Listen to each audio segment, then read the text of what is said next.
রাজধানীর নয়াপল্টনে বিএনপির তারুণ্যের সমাবেশ এই নিয়ে আরো জানাতে সেখান থেকে যুক্ত হচ্ছেন সহকর্মী নিয়াজ মোর্শেদ।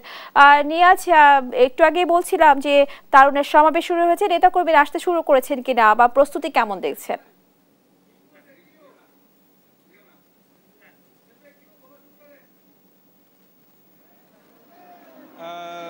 আজকে কিন্তু রাজধানীর নয়াপল্টনে বিভাগীয় তারুণ্য সমাবেশের কিন্তু আজকে শেষ পর্যায়ে, এবং যদিও এই সমাবেশটি কিন্তু আপনার বিএনপির যে তারুণ্য সমাবেশ সেটি কিন্তু আসলে দুইটায় শুরু হওয়ার কথা থাকলো। ইতিমধ্যে কিন্তু আপনারা দেখতে পাচ্ছেন যে মঞ্চ কিন্তু আসলে আপনার ইতিমধ্যে কিন্তু যুবদল, স্বেচ্ছাসেবক দল এবং ছাত্র দলের নেতাকর্মী যারা রয়েছেন তারা কিন্তু ইতিমধ্যে কিন্তু মঞ্চে আসলে আপনার ভরে গেছে, এবং সেই সাথে কিন্তু আপনার এই মঞ্চের যে পল্টন বিএনপি কেন্দ্রীয় কার্যালয়ের সামনে আসলে যেসব জায়গা রয়েছে সব জায়গায় কিন্তু ইতিমধ্যে কিন্তু নেতাকর্মীদের ভিড় প্রায় লক্ষণীয় কিন্তু দেখা যাচ্ছে। এবং যদি একটু বলি যে এর আগে কিন্তু আপনার 3টি বিভাগেও এই সমাবেশটি অনুষ্ঠিত হয়েছে, এবং এরপরে কিন্তু আজকে কিন্তু আপনার এই ঢাকায় কিন্তু এই সমাবেশের মধ্যে দিয়ে যে বিভাগীয় যে তারুণ্য সমাবেশ সেটি কিন্তু আসলে শেষ হবে। এবং এই সমাবেশে কিন্তু আপনার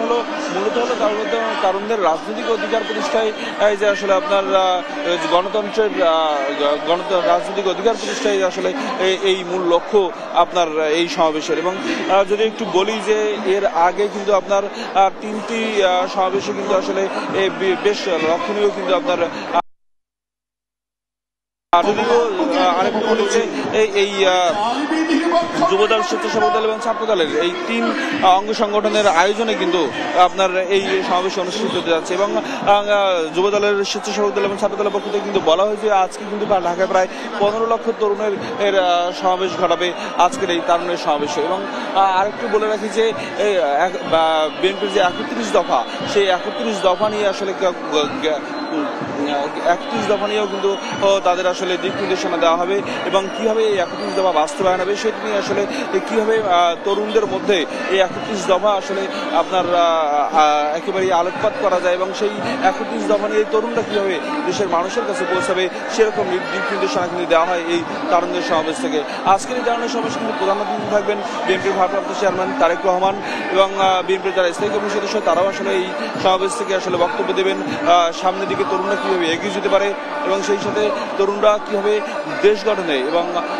দেশের যে আপনার রাষ্ট্র সংস্কার, সেই রাষ্ট্র সংস্কার আসলে তারা কিভাবে ভূমিকা রাখবে সেরকম দিক নির্দেশনা কিন্তু আজকে এই সমাবেশ থেকে দেওয়া হবে। আপনারা দেখতে পাচ্ছেন যে ইতিমধ্যে কিন্তু আপনার মঞ্চে কিন্তু যে মূল মঞ্চ, সেই মূল মঞ্চে কিন্তু আপনার ইতিমধ্যে কিন্তু বেশ নেতাকর্মীদের কিন্তু ভিড় কিন্তু লক্ষ্য করা যাচ্ছে, এবং সকাল ঠিক 8টার পর থেকে কিন্তু নেতাকর্মীরা বিভিন্ন জায়গা থেকে কিন্তু এখানে এসে ভিড় করছে। এবারের এই সমাবেশে কিন্তু ঢাকার এই সমাবেশে কিন্তু প্রায় 3টি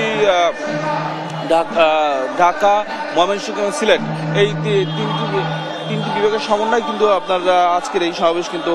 এখানে আপনার অনুষ্ঠিত হতে যাচ্ছে। এবং ইতিমধ্যে কিন্তু বিভিন্ন জায়গা থেকে ঢাকা, সিলেট এবং ময়মনসিংহ থেকে যারা আসছেন তারা কিন্তু ইতিমধ্যে এই পল্টনে এখানে এসে পৌঁছেছেন, এবং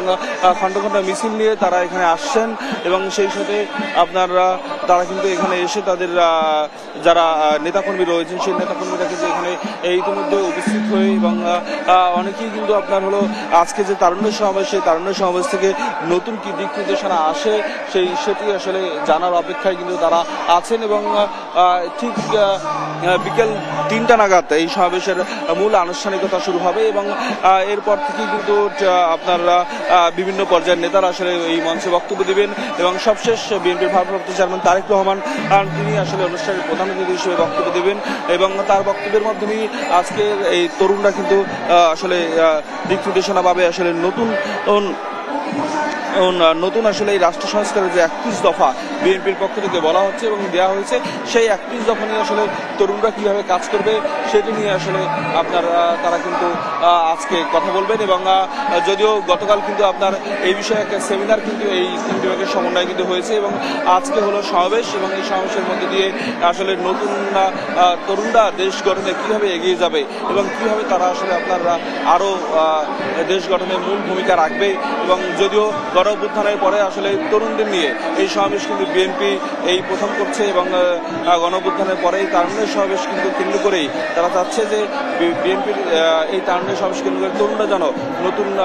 দেশ গঠনে এবং গণ অভ্যুত্থানের পরের যে বাংলাদেশ, সেই বাংলাদেশ গঠনে যেন তারা ভূমিকা রাখে, সেই লক্ষ্যেই কিন্তু তারা এই তারুণ্যের সমাবেশ করে যাচ্ছে। এই ছিল আমার কাছে রাজধানী নয়াপল্টন থেকে সর্বশেষ তথ্য।